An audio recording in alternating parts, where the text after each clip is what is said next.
জোয়ারের সময় গহীন সুন্দরবনের ভিতরের পরিবেশটা কেমন এটা কিন্তু অনেকেরই দেখার আগ্রহ।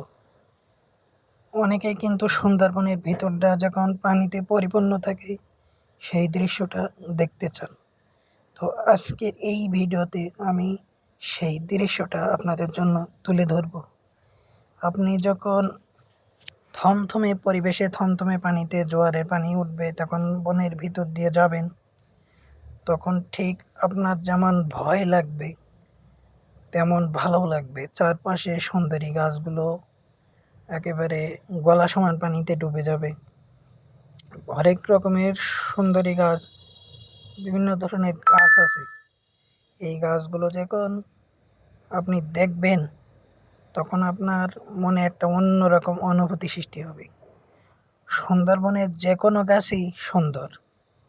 সুন্দরবনের যে গাছ আপনি দেখবেন সেটাই আপনার ভালো লাগবে। পাশাপাশি বিভিন্ন ধরনের প্রাণীও দেখতে পারবেন। এই এটা কিন্তু বৃষ্টির সময় ঝিরঝিরি বৃষ্টি হচ্ছে। তো এখানে কিন্তু হিতালি খেজুর গাছও আছে। সুন্দরবনে এক ধরনের খেজুর গাছ পাওয়া যায়, ওই যে দেখা যাচ্ছে ওই গাছগুলোর নাম হলো হিতালি খেজুর গাছ। সাথে অনেক সহচররা আছে। সবাই যখন একসাথে সুন্দরবনে যাবেন তখন কিন্তু আপনার এই ভয়টা থাকবে না। তখন একটা মনোবল পাবেন, একটা সাহস থাকবে, সুন্দরবনটা খুব সুন্দরভাবে ঘুরতে পারবেন।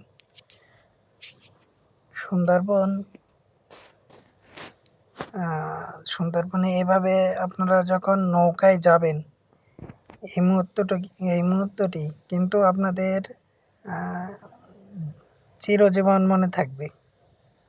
দেখুন, সুন্দরবনে যাইতে যাইতে বিভিন্ন পয়েন্টে বিভিন্ন দিক থেকে, যেমন রাস্তা যেমন চৌরাস্তা থাকে, 4টা রাস্তার মুখ থাকে, সুন্দরবনেও কিন্তু খালের ভিতরে বিভিন্ন খাল ঢুকে গেছে। মানে একটা নির্দিষ্ট জায়গা থেকে বিভিন্ন দিকে বিভিন্ন পথ ঢুকে গেছে।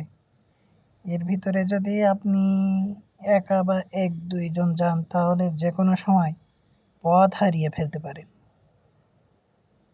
সুন্দরবন ঘোরার অনুভূতি যে কতটা আনন্দদায়ক তা কিন্তু বলে বোঝানো যাবে না। পৃথিবীর সবচেয়ে বৃহত্তম বন, সৌন্দর্যমণ্ডিত বন, এ বনে ঘোরার সৌভাগ্য কয়জনের হয়? মাঝি ভাই আস্তে আস্তে এগিয়ে যাচ্ছে। দেখুন, পানিতে কিন্তু কোনো রকম ঢেউ নাই, কিন্তু জোয়ার উঠেছে। বর্ষার সময় পানিতে ঢেউ থাকে না, যখন গুঁড়ি গুঁড়ি বৃষ্টি হয় এই সময়টাতে কিন্তু পানিতে কোনো ঢেউ থাকে না। তো সুন্দরবনে যারা আসবেন তারা চেষ্টা করবেন একটু ছোট ডিঙি নৌকা নিয়ে একটু ঘুরে দেখার। অনেকেই কিন্তু এইটুকু ঘোরার সৌভাগ্য কিন্তু অনেকের হয় না।